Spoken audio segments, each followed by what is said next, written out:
One thumb. One That's thumb. what you said. Breaking Fleck, news last just week in case that you PJ missed Fleck it. only has one Yeah. fucking thumb. Yeah, he only has one thumb. That's not confirmed. We're not credentialed media reporters. We're not part of the media? Oh, no, we're not. Since when? This is a fan show. We're professionals. We are not professionals. That is not to be mistaken ever by anyone. Definitely take our betting advice. 45, 40, 35, 40. He's gonna go. It's time, people. Feel it. Red Junkies. Day by day, he gets better and better. He gets better and better. Team is getting beat. If we die, we die. Man, woman, and child in that. Put them in the aisle. Bring that trophy back to Lincoln. It's finally here, boys. It's the new game week, season. It's game week. motherfuckers. It's game week. UTEP, I'm sorry, but fuck you. It is fucking game week. Oh, damn right it And is. it is time to preview UTEP, Nebraska. We finally get to talk about meaningful shit. Like the University of TEP. Yes. Yes. What does UTEP mean, Matt? Texas. I think it's El Paso, isn't El it? Paso. Yes. There you go.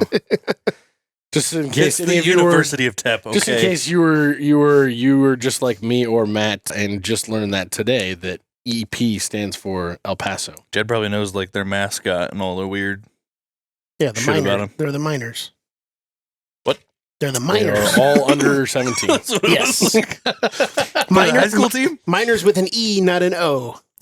Their Yeah, their their logo. Their logo is Or this, their hands- and you're supposed to throw it down like It's a a- pickaxe. Yeah. It's not hang loose. Apparently, Nope. it's a pickaxe. Well, So the hipsters, you really fucked up, or hippies, I guess.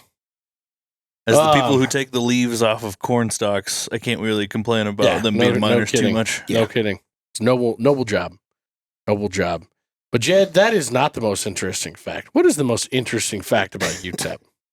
So apparently, they have a book in their library that is. They have a book in their library. That's, Yes. that's This the is interesting shocking. fact. That's it. That's it. Show's over. Let's go home.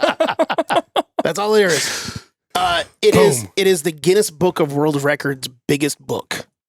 It weighs 133 pounds. It's 5 by Jesus 7 feet. fuck. It's 5 by 7 feet. It is. Tell me it's a porno. It is Bhutan, a visual odyssey across the last Himalayan kingdom. Yeah, it's It's for a 100. giant blind person? It's 114 pages. No, it's a visual odyssey. So it's for people who can't see.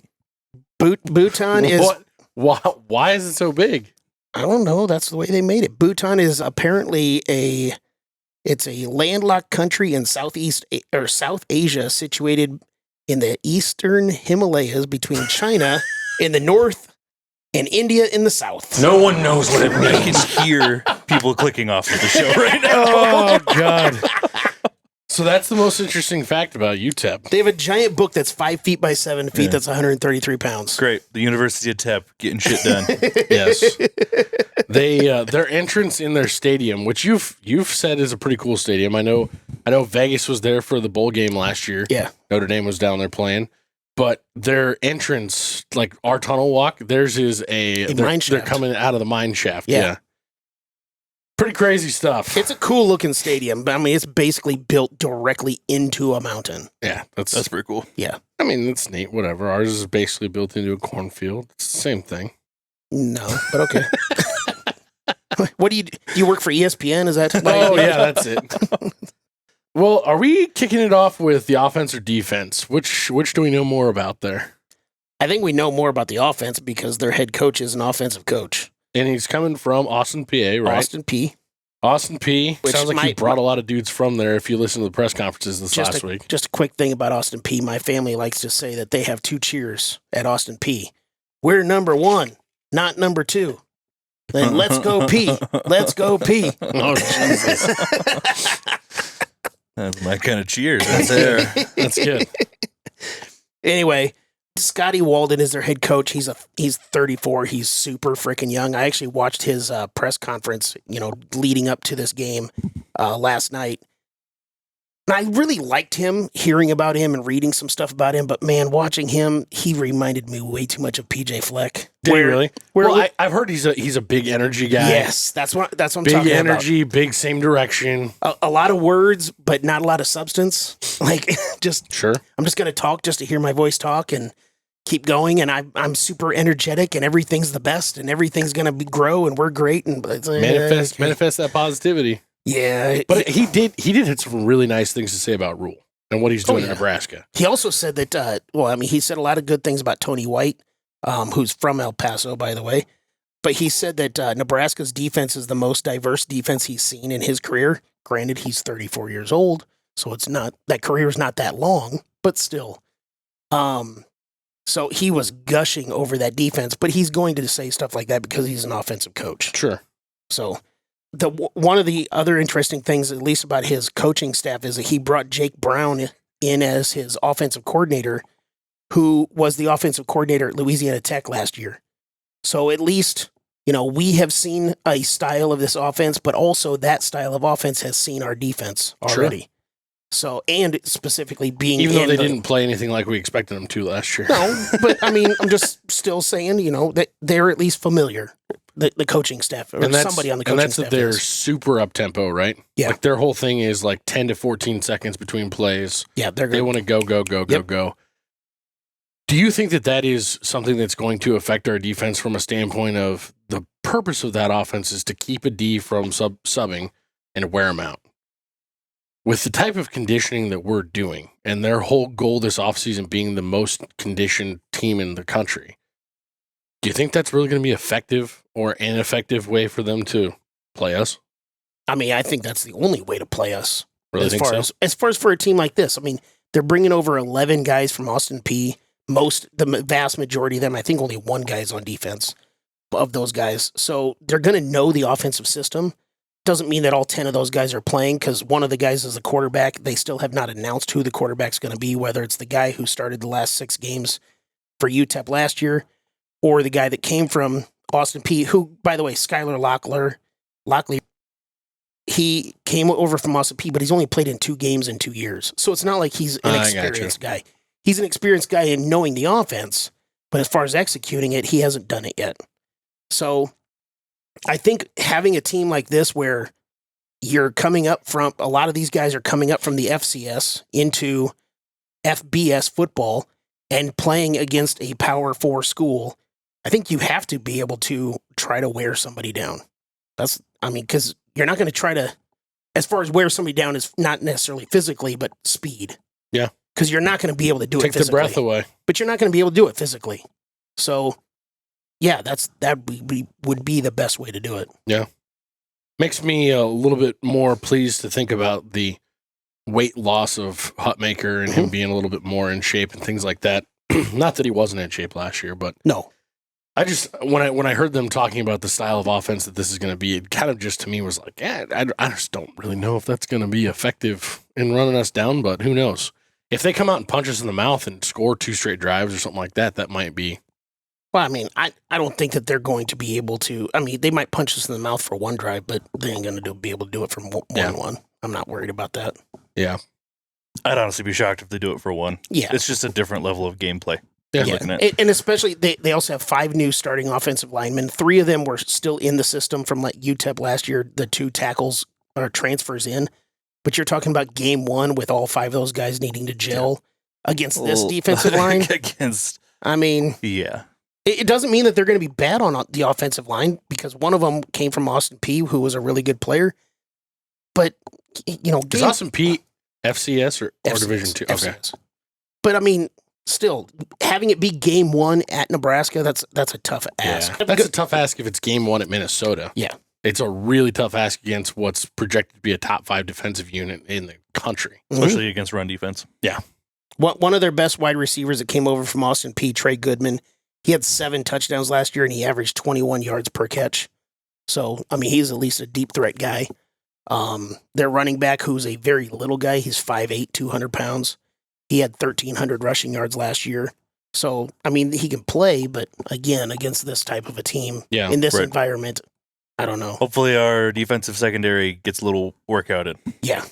Well, not just the defensive secondary, but again, the speed of the offense. That's what we're going to see the following week too. So, Yep.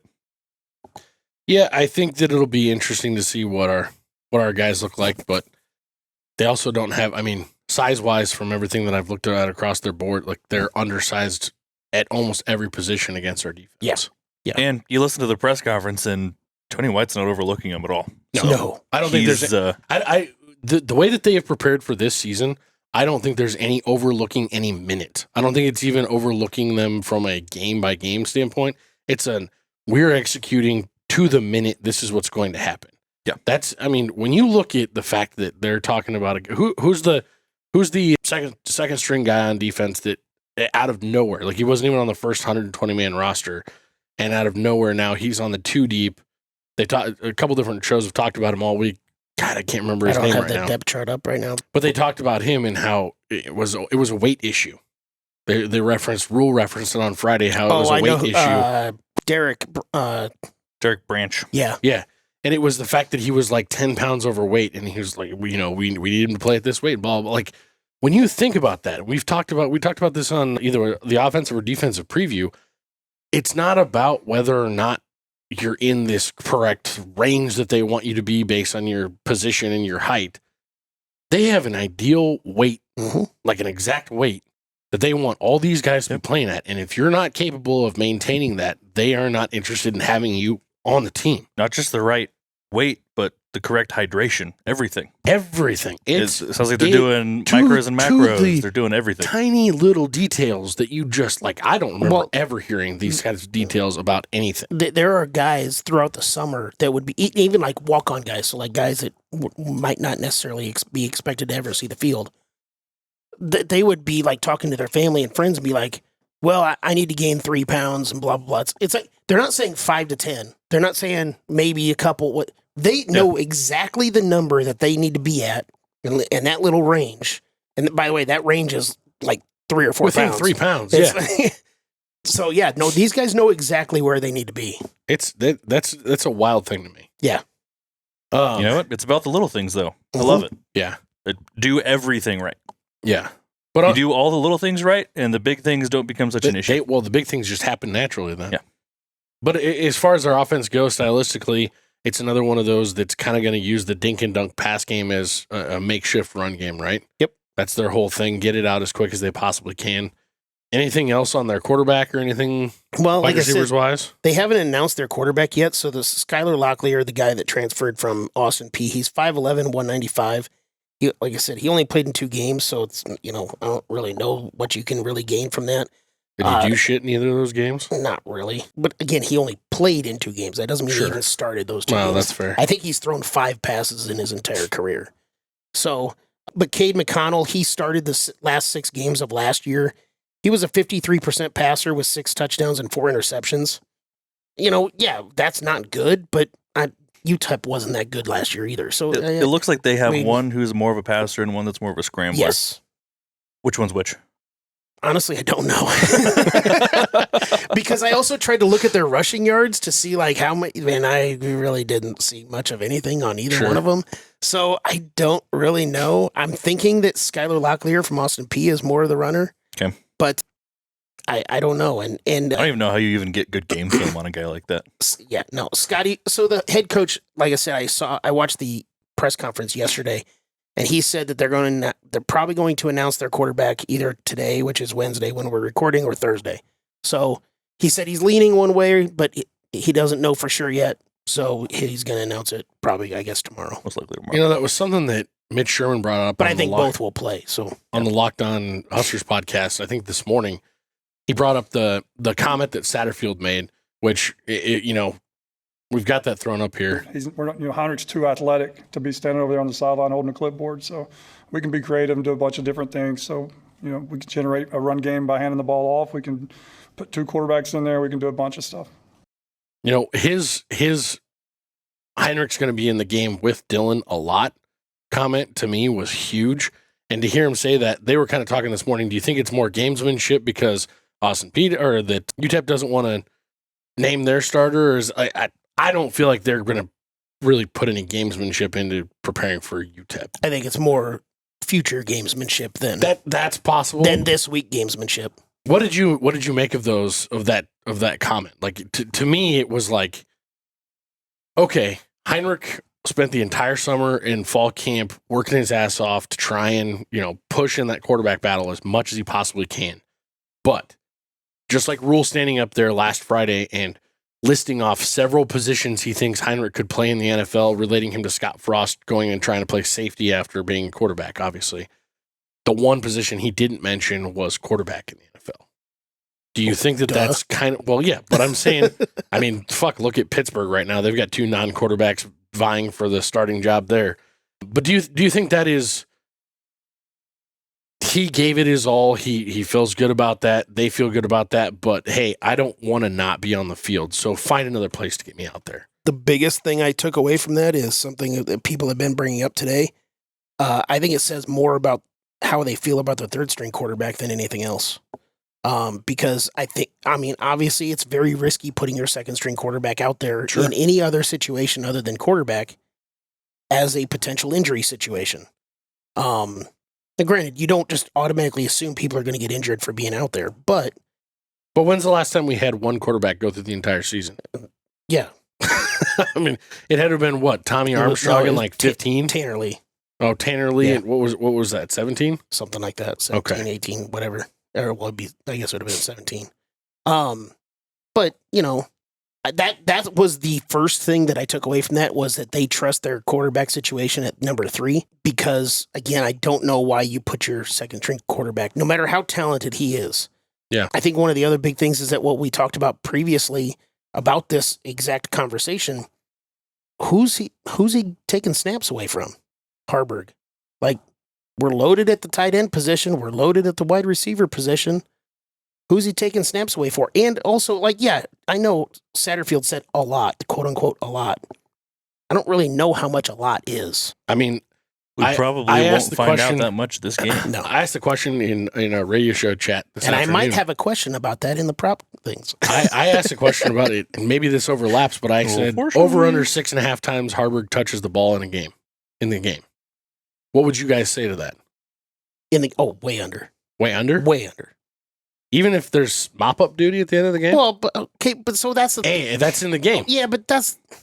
Okay, well, then I'd go the over, because I think he would play at the end of this game specifically, are you talking? Yeah, this game. Yes, I would go over, but that's mostly because of mop-up duty than anything else. Okay. I got you. Well, and I don't think you're not going to run trick plays out there against UTEP. At least you shouldn't have to. This is going to be a very base game for us. It should be. Run the ball, pass the ball on basic slant routes. I don't know. We had to run trick plays to beat McNeese State a few years back. I don't expect us to be a need to run trick plays to beat UTEP type team. I really hope we're not. But that being said, does that mean, does that leave the door a little more closed on Harburg getting in the game early? Because here's the other thing, too, that a lot of people are talking about. But again, it depends on where he's playing. Well, but a lot of things something that I keep hearing people bring up is power run game, Harburg down on the goal line. Harburg down on the goal line was terrifying for me last year. Mm-hmm. That's where he fumbled the ball, slashed through interceptions a lot. The idea of taking Dylan Rhule out of the game and putting those decision-making abilities in Harburg's hands, I realize he's improved, but there's a little PTSD creeping up on me about having him in there in the red zone. Yeah, that's a lot of speculation that I'm just not able to make, because I have no fucking idea what they intend to do with him. Yeah. He could be in some weird, off the line yet on the line type tight end spot, but he's not actually doing any blocking. Well, he made the comment we could run 2 quarterbacks out there. Yeah, we could. We could run 10 quarterbacks out there. I'm not sure it would make sense. A lot could mean 3 plays a game. None of this is disparaging what kind of an athlete he is. Oh, he's definitely athletic. But he's a tremendous athlete. I just don't know who you take the snaps away from. Yeah, sure. Rhule has said it himself. He's probably the most athletic person on the team. No, and that's not when I say who does he take. I'm not trying to say that Nebraska's the most talented team in the country. They don't have anybody to take snaps. But when you also talk about Satterfield and Rhule, also continually talk about the offensive weapons that we have at 3-4 deep at many of these positions, well, use them. Yeah. Like, I don't know what to I mean, you got 9 guys listed at 3 wide receiver positions that are all going to get legitimate playing time this year. yes. I mean, maybe your 9th guy out would be Alex Bullock. It doesn't mean that Harburg won't be out there at times as the second guy, second quarterback, second whatever. But does that necessarily mean we're going to use him? Yeah. I mean, he might just be out there just to be out there as far as a decoy. I don't know. When people throw him out, Make the defense think about him. throw out, oh, maybe at a tight end position. Well, I don't know if you guys heard, but we already had a pretty stacked tight end room to begin with. And we just happened to add to it today somehow, or yesterday somehow. I don't know how much he'll be. Actually, I think Rhule will probably talk about it tomorrow, but I don't know if he'll actually be eligible to play because he came in so late this year, but we'll see. So they looked into it. I don't know how today. the rules go. They looked into Those it today. rules changed, remember? They looked into it today, and because he registered non-scholarship, unregistered or unaffiliated athlete, he can play right away. Yeah, they can't block According to him. the NCAA rules. Yeah, So but then the question is, how ready is he going to be? Oh yeah, no, absolutely. So I mean, it's he a little went bit of through both. all of camp with LSU and then just up and decided I'm disenrolling and I'm going to go on my own tour and figure out where I'm going to school. Yeah. That's the crazy thing to me. And the fact that Satterfield said, I just found out about it on Tuesday or on Monday or Tuesday. Like, that's fucking insane. Mhm. It's kind of cool, whatever. Like, the guy's clearly a talent, but I don't see how he's going to get himself on the field, at least in the first half of the season. yeah, I don't. He's a non-factor for me, at least anytime soon. Yeah. But he doesn't need to be a factor. We No. still have a lot of decent tight ends. Mhm. And he still has 3 years of eligibility. Yep. Iowa legacy, by the way, whose dad who played at Iowa is the one who's quoted as saying, there's big things happening in Nebraska. Kind of wild. But back to UTEP. This is such an exciting team to talk about, as you guys can tell. We're staying on University of topic. Tep. All right. We're staying on topic Let's go. tremendously. On their defensive side of the ball, what do we got? So they kind of have a single-digit tradition as well. Not the same way that Nebraska does, but they award a single digit to the best defensive lineman through camp. And there's a guy who will be wearing number 3. He's a he's a nose tackle, 6 foot 305. Sione, really big last name that I'm gonna butcher if I even try to pronounce his last name. So clearly he's had a really good camp, and they love him a lot. But They have their own polar bear. basically, yes. But their big guy is wearing Polar Bear's number. He's a linebacker, Maurice Westmoreland. He'll be wearing number 0. He had 10.5 tackles for loss last year, 7.5 sacks. He is just kind of one of their do everything, be everywhere. He'll be all over the ball. They had a top 20 pass defense last year, and he was their best pass rusher on the team. They have 2 quality cornerbacks that are returning. You know, they were good cover guys. They didn't really get a whole lot of interceptions because they only had 2. But, they can cover the guys pretty well downfield and stuff like that. Obviously, again, you have a top 20 pass defense in the entire country. I don't care who you're playing. That's pretty damn good. Yeah. So they had Fuck yeah. they had like 3 guys from their secondary that are returning. So, I mean, they're going to be pretty good. Talent-wise defense, I don't know that they really scare me as far as being a Nebraska fan. They might scare me more if I was in Conference USA. I was going to say, how is their DB room stack up against what you'd expect our wide receivers to look like? You know what? I didn't look at their size. So I just mean from a talent perspective. Are we Oh. expecting that they're going to be disruptive when it comes to a freshman quarterback getting his first start? I think I'd be more scared of the defensive linemen and the linebackers than the defensive backs as far as getting to the freshman quarterback. Well, we're definitely going to see what our new offensive line is made up of. There's some rave reviews coming out of camp this week about the combo of Ben Scott and Mazuka on the inside, and that gets me so excited. Yeah. So excited. Well, we didn't get any positivity about Mazuka at all freaking offseason. That And whole, then that all whole of a from the sudden- center to the right of our offensive line gets me excited. That's what I'm, but just specifically hearing about those two. I get it. We already know Ben Hart's headed to the NFL. Like, that's a trio on that side that now we can be extremely settled in with. From what I understand, the question was posed to Sean Callahan this morning on the radio. If when Letofsky is healthy, would he challenge Evans Jenkins, or now it's just Jenkins, right? Evans. Sorry, I keep fucking that up. Would he challenge Evans for that left guard spot, and Callahan said pretty much no. Oh, He said Evans has taken that next step forward to now where it's no longer, is he really a left guard or is he still kind of more the backup center? No. Like he's like made himself undeniable. I've got to be on the field. Good.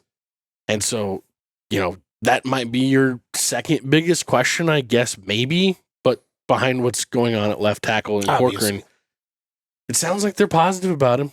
They rolled him out in front of the media last week. I mean, Mazuka being in front of the media was probably both the funniest / most terrifying / most exciting of all of the offensive linemen that we've seen, because he got up there and basically said, I don't give a fuck. Yeah. I ain't scared of nobody.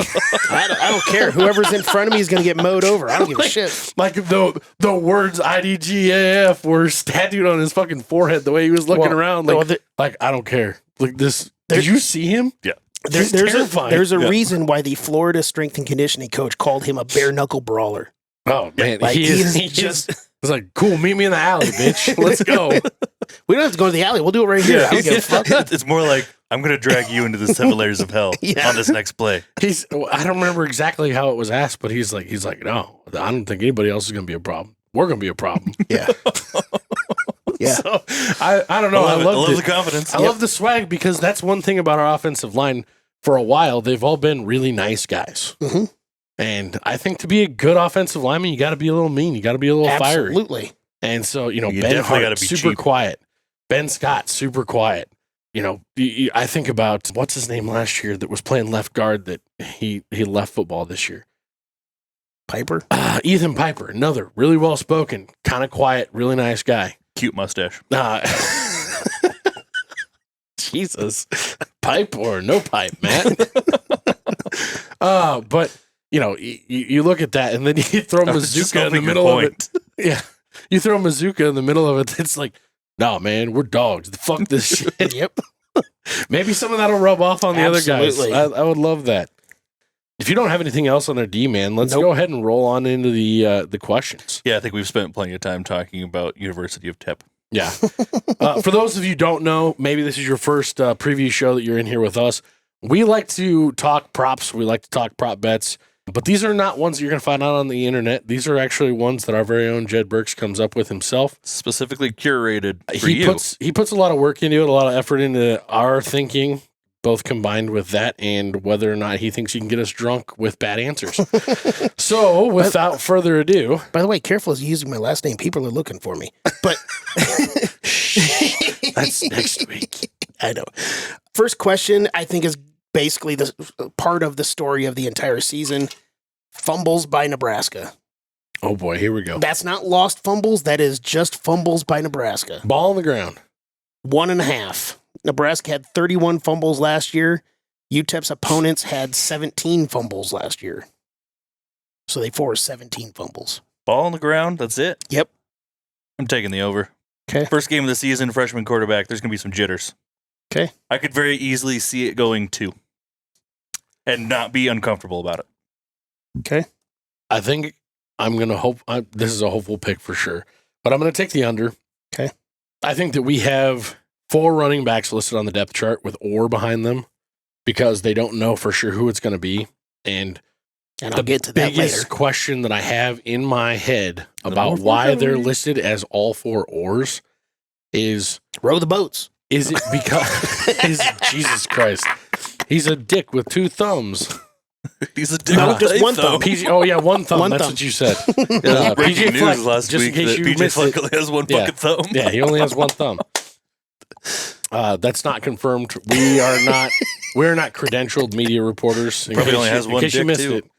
We're not part of the media? Oh no, we're not. Since when? This is a fan show. We're professionals. We are not professionals. That is to not be not to be mistaken ever by anyone. Definitely take our betting advice. My biggest thing with the 4 ors there is I feel like there's probably a guy or 2 that are better, but are maybe having those turnover issues in practice. And because there's been a couple different times Rhule has come up to the podium here in fall camp and been pissed off. And I don't think there's a way we're going to see him get more mad this season than if the turnover problem continues. Absolutely. And I could see one of these running backs fumbling a transition, getting hit and losing it the wrong way, And being out for the game. being out for the next few, a Belichick special. Yeah. You're not going to hold on to the ball. I can't trust you. You can't be on the field. And I think that's where we are with everybody. And we have the depth this year that, if you were Anthony Grant last year, this season, Anthony Grant probably doesn't get a play. No. Unless there's injuries again like there was last year. And so maybe that's why we've heard more about Dell coming on. Maybe that's why we're hearing more about Gabe Ervin, even though they're still nursing a little bit of his injury, protected him a little bit. Who knows? But if that's the case, that's kind of my thing there. But I think maybe one and the rest of the team goes, fuck, we cannot do this. And it tightens up. So I'm going under. I'm going under as well. I just think with the emphasis that they've had in the offseason, that especially in game one, they're going to remember that emphasis. Oh, it's going to look like you're going goal line, like hard dive. Yeah. Every single time somebody wraps their arms around the ball. Yep. I don't see it happening more than once. Question number 2. The guy, Dylan Rhule passing yards, 274.5. Ooh, that number's bigger than the official one. The official one is 246 or 249.5, something like that. Okay. Well, UTEP allowed 197 last year, but versus the 2 power schools that they played last year, which were Arizona and Northwestern, Arizona was really good, they allowed 253 yards per game in those 2 games. And Austin P, as far as the defense for them, they averaged 250 yards per game last year. From what I understand, their defense runs pretty similarly to what ours does, schematic-wise. I tried to look up what their scheme was, and I couldn't find it. But They were talking about it on Husker Online yesterday, I think. I can't remember for sure who it was, but that's, from what I understand, that's the kind of the base of what they're going to run is super similar to what we have. If that's the case, I think that the fact that they've been going against one of the top units in the country that plays that style is probably a benefit for our offense. I also think Dylan Rhule probably, because of the way Rhule talked about him on Friday when he was asked, are we going to kind of ease him into this? And he came out flat out, was like, nope. Stuff we expect him to do when he's a junior, we're expecting him to do right now. Mm-hmm. I'm kind of getting hard on again, thinking about the way that he responded to that. do we need to move?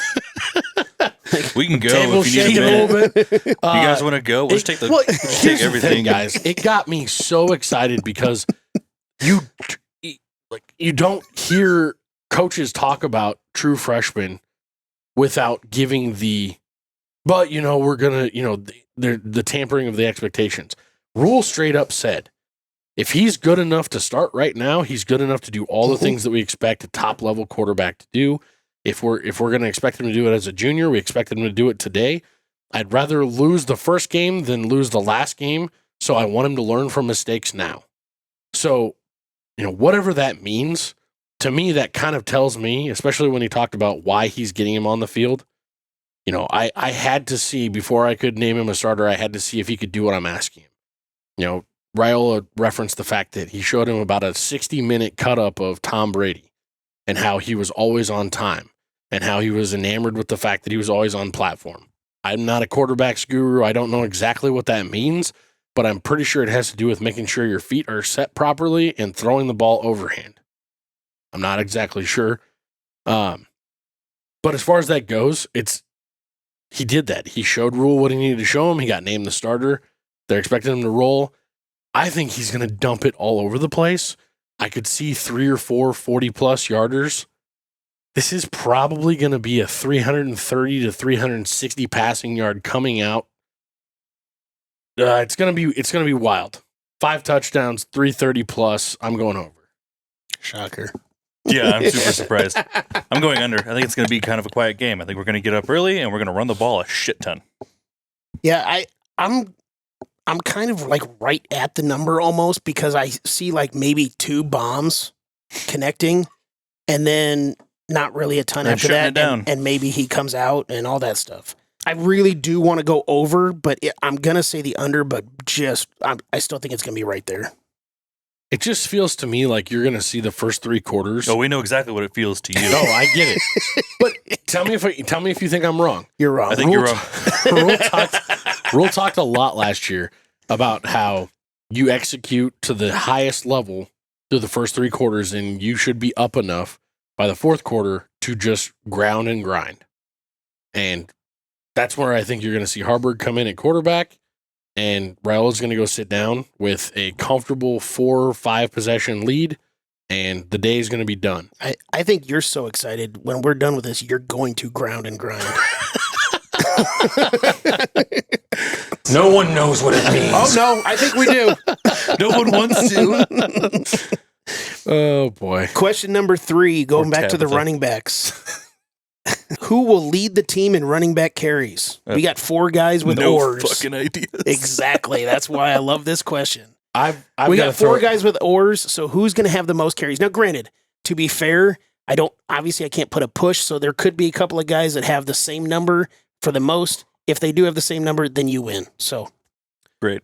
If I'm being honest here, I think that they're in love with the story of Ramir Johnson. I don't know that he's a bell cow guy we're going to be able to hang our hats on for an entire season, and they're going to give him a lot of opportunity in this game.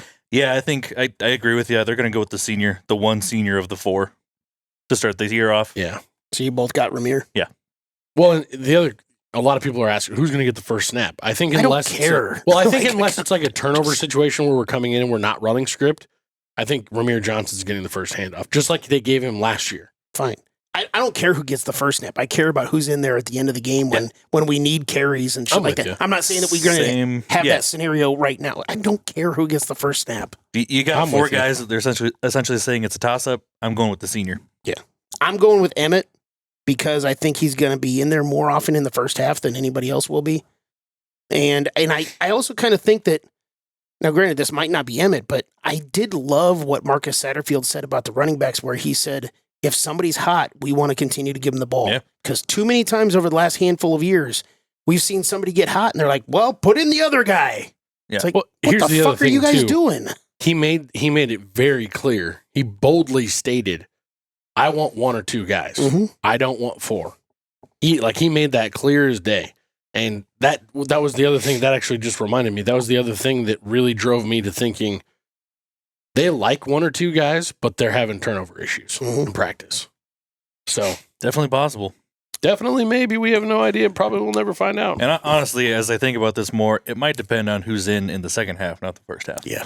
Because if we're up comfortably, Like I it's said, just going to be running the ball. Fourth quarter. It might be any of them. Let's stay with the running game, but go the opposite side. UTEP rushing yards, 74.5. They averaged 144 last year. Austin P averaged 173 last year. But Nebraska allowed only 92 last year. And if you take away, and I know I kind of hate doing these things, but if you take away the Michigan game last year, we only gave up like 75 yards a game last year. So I'm basically putting it at that number, 74.5 for UTEP rushing yards. And by the Do you way, want to go first? Do you want me to go first? by the way, You again, go. UTEP has the offensive coordinator from Louisiana Tech last year. Louisiana Tech had 48 rushing yards last year against us. You go, Matt. 5 fresh faces on their offensive line. I'm taking a hard under on this one. Okay. I think Nate and Ty are both going to have a fucking feast up the middle. Nate? Who's Nate? Nash. Oh, Nash, my bad. I knew who you Nash is meant. just one of those names where I always forget that it is Nash. I knew who you meant. I just had to get. So My bad, Mr. Hutmacher. Don't murder me. So here's what my initial thought is. It's under just because we don't allow rushing yards. But I also then go in and look at just their running backs. Projected starter would be Javon Jackson. Yeah, he had 1,300 yards last year. Yeah, he's also 5'8", Yeah. 200 pounds. Yep. The guy who backs him up is 6 foot, 175 pounds. The guy behind him is 5'9", 165 pounds. They got tiny dudes. They're not going to be hard to grab one-handed with our dudes that are already going to be taking on double teams up the middle. They're going to try and run it outside. We've already talked about how they use the dink and dunk pass game as more of an option on their running side of things anyway. I think based on the new offensive scheme that they're going to be running this year, they're definitely going under, and I would be hard-pressed to put that line closer to 50. Okay. This is another tough one for me. I think I'm just going to go to the over just because you guys both took under, but I think it's going to be close to that too.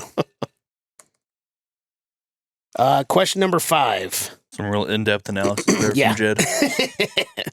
Question number 5. Defensive takeaways by Nebraska, 2.5. Nebraska only had 14 last year. UTEP lost 18 last year. Wow. 2.5 feels high. If we want to get, but here's the thing, if we want to get to those 20 takeaways, like Rhule talked about with the 40-20 with sacks and takeaways, we need a big game in this type of a game. Yeah, this one in Northern Illinois need to be big. Northern Iowa. Northern Iowa. Yeah. Who the fuck cares? I know 2.5 sounds big. I almost put it at 1.5, but I was like, again, we need a big game if we want to get to 20 in this game. Well, I'll tell you what. I think it's going to be 2. So I'm taking the under. Okay. I guess I'm going kind of pessimistic on this game. Yeah, I'm also going to go under, though, because it's at 2.5 and because that they have a real focus on quick plays, getting the ball out really fast. That doesn't lend itself to a lot of opportunity to get back there and sack. It also doesn't give a lot of opportunity for interceptions unless we're jumping routes and then potentially leaving ourselves exposed to get big play chunks down the road. And I don't think they're going to do that. Okay. I see us playing a safe game where if the opportunities present itself, we're going to do it, but there's no reason to take chances in a game like this. Is a better number 1.5, or should I just keep it at Nah, the leave it. If I would change it, I would put it at 2. And I mean, have the option of the push. I wouldn't want the push option. I would take 2, is what I'm saying. Okay. I'm at 2 as well. I'm at 2. Like if you bumped it down to 1.5, I would take the over, but I'm taking the under. Okay. Yeah, I'd leave it. Yeah. Even though my excuse last question was I'm going to take the opposite because you guys took the same, I'm taking the same as under. Yeah. I just don't see. If you moved it to 1.5, would you go over? I don't know. I mean, fanboy in me wants to go, hell yeah, we're going to sack them 15 times and fucking eat their lunch. But I just don't see it. I'll get to the sacks questions in just a second. So question number 6, who gets the most targets between these 4 guys? And I just took the top guy at these 4 spots, the 2 wide receivers, the slot, and the tight end. So between Jamal Banks, Thomas Fidone, Isaiah Nayor, and Janarian Bonner, who gets the most targets? Fidone for no other reason than Satterfield's going to make it a point to use the tight ends as much as he possibly can this year. Banks is second in my book. Okay. I'm going to go Bonner on this one. Damn. They have had a boner for Bonner the last couple weeks. They've been talking about him a lot, and at that slot spot, you can get a lot more targets without getting a ton of yards. Well, I'm going to go Oppo, and I kind of agree with the Banks, but I'm going to go Nair. I mean, that was Rhule's kind of first love. He did kind of show out in the in fall camp, and there's a lot of people that expect him to be. This is also one of those where you extremely- can't really go wrong with any of these 4 guys. Nope. No, but there's a lot of It's kind people of like this picking year. a running back with the most yards. There's a lot of people this year that are quietly talking about him being a high-end draft pick if he can stay healthy all year because he's going to be that dynamic. Yep. He winds up being they're talking about him being almost as fast as Jalen Lloyd. Well, you're 6'4" and almost as fast as Jalen Lloyd. That's terrifying. And And you can go 35 pounds heavier. Yeah, and you can go up and rip the ball away from people. Yeah, that's some mean shit right there. Yep. So it's not a bad pick. I don't think any of these guys are a bad pick. No. Who knows? They might shock the shit out of us, and Garcia Castaneda is going to get 10 targets this game. This is out of these 4 guys. It doesn't necessarily mean Just the these 4 guys guys will be listed as the stars. Yes. We'll go back to the defense. Sacks by Nebraska's defense, 3.5. Austin P allowed 22 last year. I don't know. I mean, in UTEP allowed 30. That doesn't really mean a whole lot considering they're switching their offensive line, but I'm just giving out the stats. Nebraska averaged 2.6 last year and 1.6 in 10 of those games because only 2 of them we had 8 sacks each. Put it at 2.5 or 3.5? 3.5. I'm going to let you go first on this one. That's a good number. I'm going over. I flipped on 2 numbers. I wasn't 100% sure. I landed on this number. I'm going over only because I think we're going to get up early, and it's going to require them to try and make bigger plays down the field and move the ball quicker. So he's going to have to hold on to the ball more. You're going to see him move around. Kind of depends on whether or not you get the scrambler or the passer that you guys were talking about. Mm-hmm. Fanboy says over. I'm going over. I definitely think you could be right on this one. I'm going under simply because we expect them to do a lot of quick passes, quick run plays, not hold on to the ball a lot on the backfield. You're not going to be able to do that, though, if you're down 21 points in the first quarter. You are if you don't expect to win the fucking game. I suppose you're right. I'm going with the under only because of, and I know that this isn't the greatest excuse, but mainly from last year, we did not go over 3 sacks in any game other than those 2 games where we had 8. So, and against Louisiana Tech, this similar offense, we had 0 sacks against them. Yeah. So I'm going under for that specific reason. My last question is the topic that we kind of talked about earlier in the show, Heinrich Haarberg. Targets and touches for Heinrich Haarberg just in the first half. So I did targets and touches because in case he gets thrown the ball and he doesn't catch it or whatever else, that's that technically a touch. Like So essentially involvement. Yes. It bounced off of him. So again, What if it hits him as they throw it out of What bounds? did you set it at? So again, this is just in the first half though. Why Not- did you go? not the- Okay, that's fair. because okay. again- I'm with you. As a quarterback, time, got I just wanted to focus on the first half because otherwise it's very hard to come up with a number. 1.5 targets and touches combined. Over. I think they're going to use him. I think they're going to give him opportunity. Yeah, because of the fact that it's been mentioned multiple times this week that he's going to be in the game while Rhule is in the game, I'm going to go over 2. I don't expect that to continue throughout How many the whole year. snaps do you think he'll get in the first half? 5. Okay.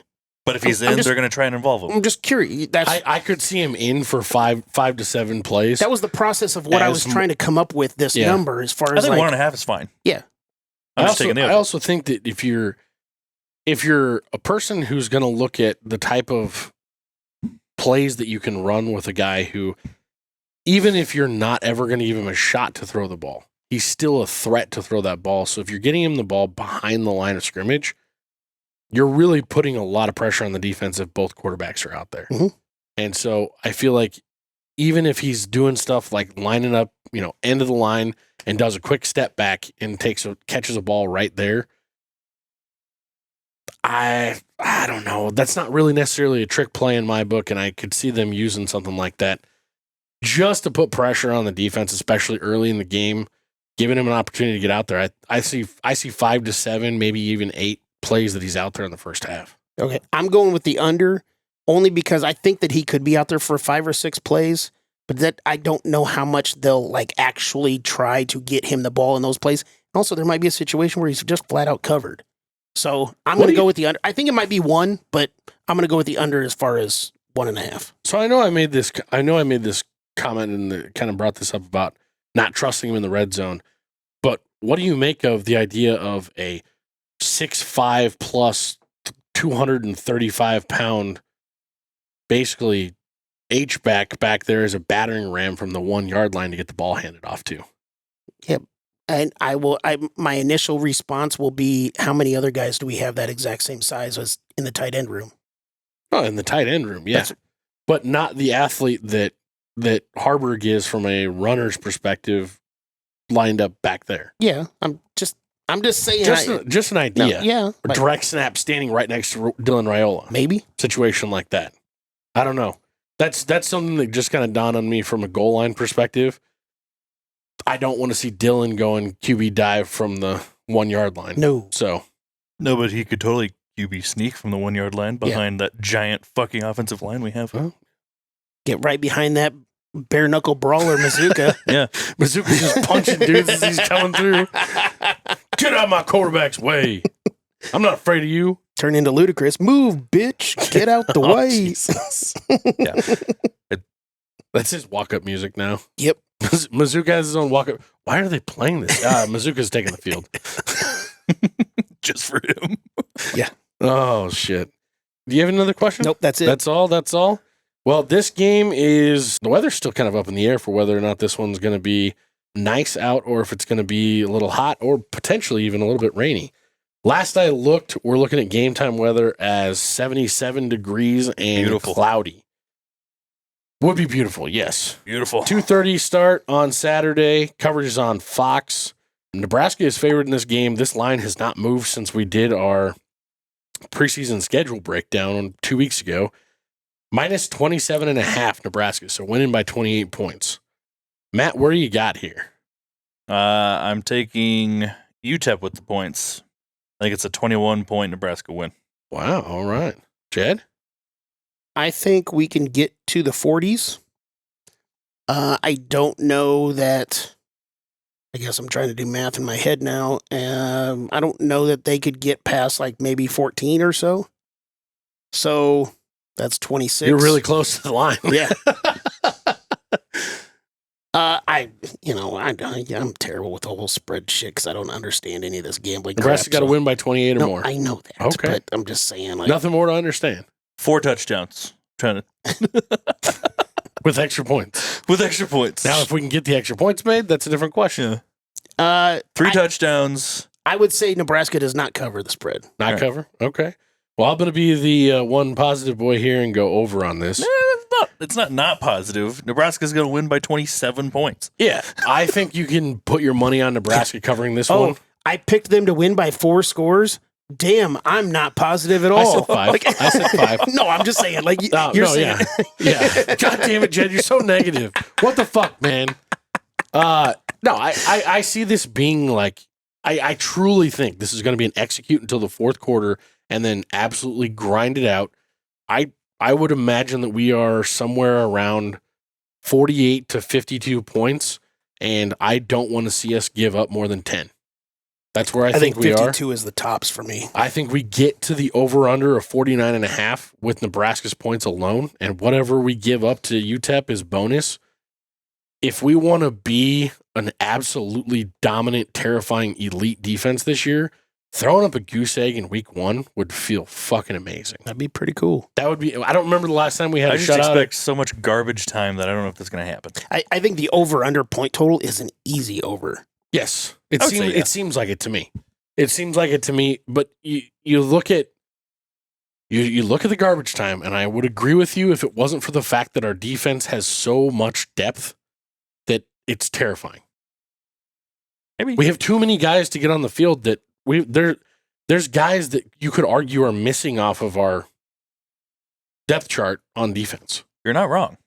So we're going to get a lot of guys, a lot of playing time on the defensive side of the ball, and I just don't see them giving up anything all game long. Tony White is going for a real big boy job this year, I think, with a defense that is going to be an elite top 15 unit. Yes. So we're all on for the over? Yeah. You didn't say. yeah. Oh, you did? Yeah, Okay, cool. Definitely for the over. Well, that's all we got, boys. We appreciate you guys. Look back here for the live show. It'll probably be sometime around 10 p.m. Central on Saturday night after the game. Fucking game week. Let's go. And this may be the most unbelievable night in Cornhusker football history.